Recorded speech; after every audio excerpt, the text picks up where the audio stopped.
જો બધા જય શ્રી કૃષ્ણ જય સ્વામિનારાયણનું બ્લોગમાં તમારું હાર્દિક સ્વાગત છે। તો બસ જો અત્યારે વાગ્યા છે 5:30। ચા પાણી બધાએ પી લીધા છે। આજે અહીંયા ચિલ્લર પાર્ટી આ રહી મારી બધી। આ મારી રીસાઈ ગઈ છે, અહીંયા નેસી બેસી ગઈ છે, એ જોવે છે અમારો કાલનો બ્લોગ। તો જોઈ લો, જો આ ગોટલી મુખવાસ બનાવી છે અને દૂધીનો હલવો બનાવ્યો હતો। અને આજે આખી બપોર મારી ગઈ છે, તમને બતાવું, જો તમને બતાવું, આખી બપોર મારી ગઈ છે આમાં। આખું આ વોર્ડરોબ અમારું ખાલી કરી દીધું મેં, આખું ખાલી કરીને અત્યારે એને મોકલી દેવાનું છે કે આખું વોર્ડરોબ ખાલી કર્યું। શું કરવાનું પાનું? અને મોકલી દેવાનું છે? ક્યાં મોકલવાનું છે? અંકલ જોડે? કેમ મોકલવાનું છે? નવા ઘરે નહીં જવાનું। હેદી કા શું કર્યું? હા, તો મારે હેત્વિક તમને બતાવ શું કર્યું। હા, તો થોડો ઘણો સામાન બેડની અંદર મૂક્યો છે। અડધો સામાન જો અહીંયા મૂક્યો છે। અહીંયા આ વોર્ડરોબ જાય છે રિપેરિંગમાં, કેમ કે આ જે એના સ્લાઇડરવાળા દરવાજા છે ને એ ખરાબ થઈ ગયા છે, એટલે મોકલવાનું છે રિપેરિંગમાં। આખું વોર્ડરોબ લઈ જશે સાંજે, એટલે આખી બપોર મારે છે ને આ બધું વસ્તુ સમેટવામાં જ જતી રહી છે। અને વિડીયોમાં પ્લીઝ સપોર્ટ કરતા રહો, અને જો મને ક્યાંય લાગે તમને કે એ રીતનું કે નથી સારું તો પ્લીઝ કમેન્ટમાં જણાવો, જેથી મને બી ખબર પડે કે કઈ રીતનો મારે બ્લોગ બનાવવો જોઈએ। મને જે રીતે આવડે છે એ રીતે તો હું બનાવું જ છું, પણ બીજું કંઈ સારું લાગે એવું સજેસ્ટ બી મને કરજો, કેમ કે મારે એક વિડીયોમાં છે ને મેં સાઉન્ડ બી બંધ કરી દીધું છે, બધું કરી દીધું છે, પણ એમાં આવી ગઈ છે કોપીરાઇટ। હવે કોપીરાઇટ કેમ આવી છે ને મને હજી બી નહીં ખબર, કેમ કે મેં વોટર પાર્કમાં ગયા હતા તો મેં સાઉન્ડ તો પૂરો બંધ જ કરી દીધો હતો, પણ એક મ્યુઝિક નાખ્યું છે એની હિસાબે આવી છે। શું છે ખબર નહીં, હવે હું વિડીયો ડિલીટ કરું કે ના કરું એ વિચારું છું। અને આ જો ટેણિયાઓ ચડી ગયા છે અહીંયા।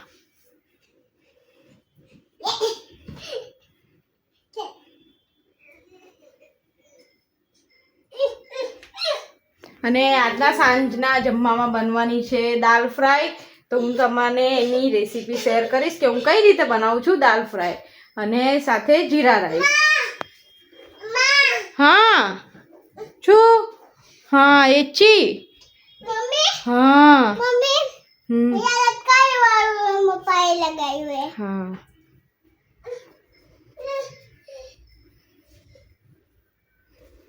મમ્મી બનાવે છે દાળ ફ્રાય।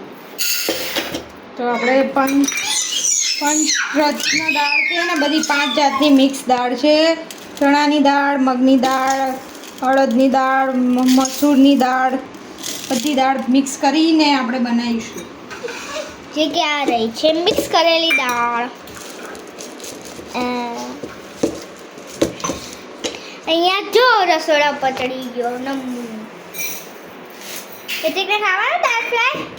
નો નો નો નો નો નહીં ખાવાનું। નો નો નો નો નો નો નો નો નો।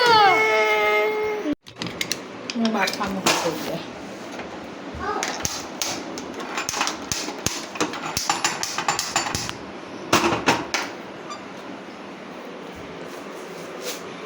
અને અહીંયા ગાઈસ જો બપોરના વાસણ ઘસવાના રહી ગયા છે તો ઘસી નાખીશું। ગાઈસ કાલે છે રવિવાર, અને રવિવારમાં મારે જવાનું ગામ સંમેલનમાં, અને ગામ સંમેલનમાં હું ડાન્સ કરવાની છું। એ તમે જોજો, હું ડાન્સ કરવાની છું। બે સોંગ છે, એક નંદના લાલ છે અને એક લાલો છે। એમાં હું બે સોંગ ઉપર ડાન્સ કરીશ, જોજો બહુ મસ્ત કરીશ। મને ગામ સંમેલનમાં બહુ મસ્ત વસ્તુ મળે છે। અને ગામ સંમેલનમાં કેવું હોય, જેને ટકાવાળી સારી આવી હોય ને એને છે ને બેગ અને બધું ઇનામ તો ના આપે, પણ ગિફ્ટ આપે। એવું મને છે ને મને મને મળેલી હે જૂના કેજીમાં એમાં મને મળેલી છે મને ખબર છે મને મળેલી છે અને ગાઈ તો આપણે બનાવવાના છે દાળ ફ્રાય અને જીરા રાઈસ જેમ આગળ વાત કરી હતી એમ તો અત્યારે હું બનાવવાની છું અત્યારે જીરા રાઈસ ડાયરેક્ટ કુકરમાં તો આપણે 1 ચમચી જેટલું ઘી નાખ્યું છે ઘી થોડું ગરમ થઈ જાય એટલે આપણે એમાં નાખવાના છે જીરું અને મેં જે દાળ જેમાં બાફી હતી કુકરમાં એ જ કુકર યુઝ કર્યું છે હવે આપણે એમાં નાખી દઈશું જીરું આમ સારી રીતે મિક્સ કરી લેશું જીરું થોડું તતડી ગયું હવે એમાં નાખી દઈશું ધોયેલા ચોખા અમે ધોયેલા ચોખા બાસમતી લીધા છે એમાં નાખી દેવાના આ રીતે ડાયરેક્ટ જ આપણે વઘાર કરી લીધો છે નકર અમુક લોકો છે ને પેલા ભાતને ઓસાઈને પછી એનો ઉપરથી વઘાર કરે છે પણ આપણે ડાયરેક્ટ વઘાર કરી દીધો છે ટાઈમ બી બચી જાય ગેસ બી બચી જાય બધું બચી જાય અને આપણે એમાં નાખી દઈશું 1 ગ્લાસ જેટલું પાણી અને સ્વાદ પ્રમાણે મીઠું નાખી દઈશું અને મિક્સ કરી લેશું આ રીતે મિક્સ કરીને કુકર બંધ કરી દઈશું મમ્મી બહુ આવે આ તો સીટી વગાડવાની 1 થી 2 કેમ કે આપણે ભાત પલાળ્યા હતા ને પેલા આગળ પાણીમાં એટલે અને હવે અહીંયા હું વઘાર કરી રહીશ દાળ ફ્રાયનો તો પહેલા આપણે એમાં નાખીશું તેલ પહેલે ગરમ થવા દેશું અને અડધી ચમચી જેટલું ઘી નાખીશું જેથી થોડો સારો ટેસ્ટ આપણે ઘી નાખીશું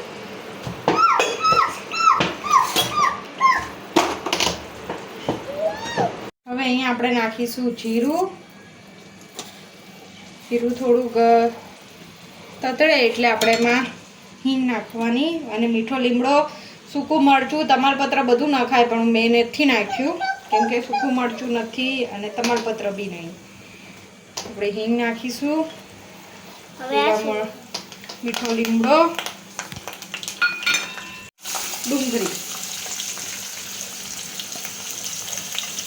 ડુંગળી થોડી ગોલ્ડન બ્રાઉન થાય ત્યાં સુધી એને સાતળીશું પછી નાખીશું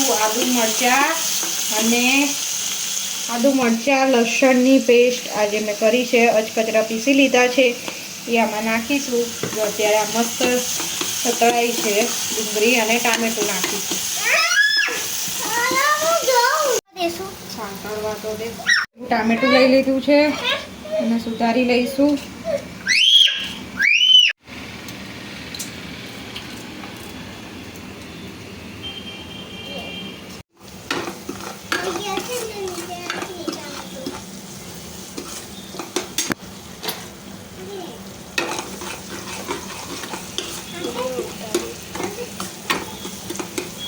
થોડીક સાંતળવા દેશું પછી એમાં નાખીશું આપણે હવે આ પેસ્ટ આગળ જેમ કીધું હતું એમ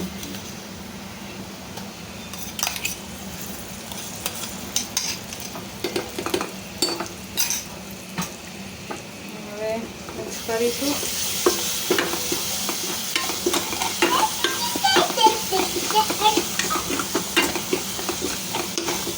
કઈ સ્મેલ આવે મસ્ત આવે કઈ બન્યું લઈને મસ્ત આવે પણ આ શું વઘાર ના આવે ને વઘારની સ્મેલ સારી આવે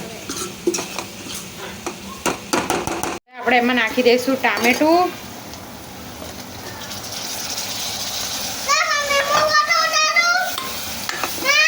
ટામેટા ને બધું સતળાઈ જાય ને એટલે મસ્ત મસાલો કરી દઈએ મસાલો કરી દઈશું તો સૌ પહેલા નાખીશું ધાણા જીરું હળદર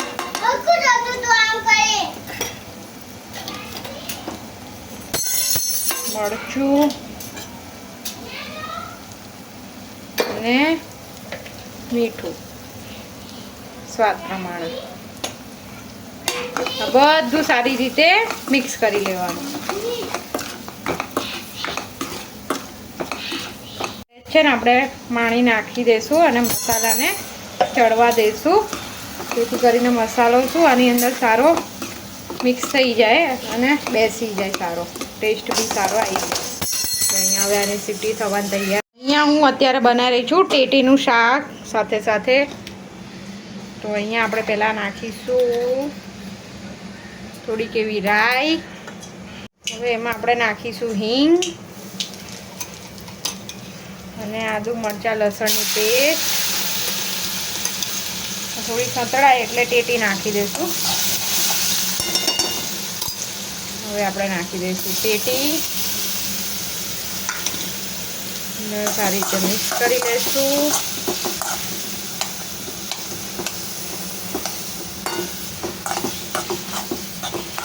આ ટેટીનું શાક કોને ભાવે ને કહો અને કમેન્ટ કરજો કે ટેટીનું શાક કોના ઘરેમાં બને છે. અમારા ઘરમાં તો બને છે પણ અમે કોઈ નહીં ખાતું, ખાલી અમારા હસબન્ડજી ખાય છે. મસાલો કરશું તો પહેલાં નાખીશું મરચું, હળદર, ધાણા જીરું અને સ્વાદ પ્રમાણે મીઠું. અને ગળપણમાં ખાંડ નાખવી પડે છે આ શાકમાં. અને હવે સારી રીતે મિક્સ કરીને આપણે સારી રીતે મિક્સ કરી લઈશું.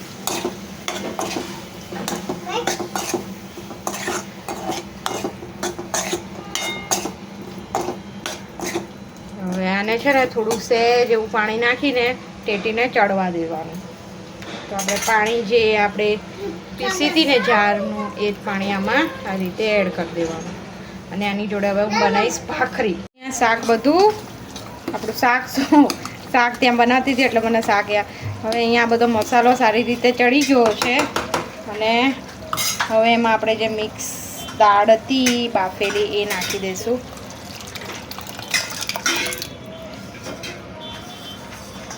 અને મિક્સ કરી લઈશું.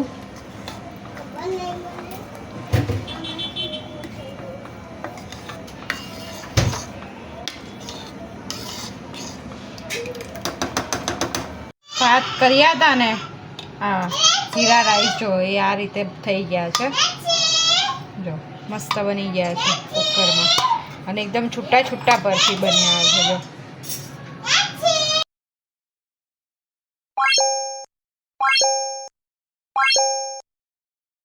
તો અહીંયા આપણે જોઈએ આપણી દાળ થઈ ગઈ. જો મસ્ત કલર બી પકડાઈ ગયો. અને અહીંયા જો આપણે રોટલીનો લોટ મૂકવાની, રોટલીની ભાખરી. જો દાળ મસ્ત. હવે આપણે હમણાં આમાં નાખી દઈશું કોથમરી. આ રીતે ટેટીનું શાક બન્યું છે. જો એનો કલર આ રીતનો પકડાયો છે. હવે આપણે એમાં નાખી દઈશું કોથમરી. અને આ શાક સારું લાગે, જેને ભાવે એને ભાવે. જો આ રીતે ચડી બી ગયું છે શાક મસ્ત. એ છે ભાખરી. તો ગાઈસ જીરા રાઈસ દાળ ફ્રાય જીરા રાઈસ ખાઈ લીધું. મસ્ત યમ્મી બન્યું હતું. અને હમણાં આવ્યા હતા કાકા અને દાદા આવ્યા હતા. હવે બસ અહીંયા વિડીયોનો એન્ડ કરી દીધું.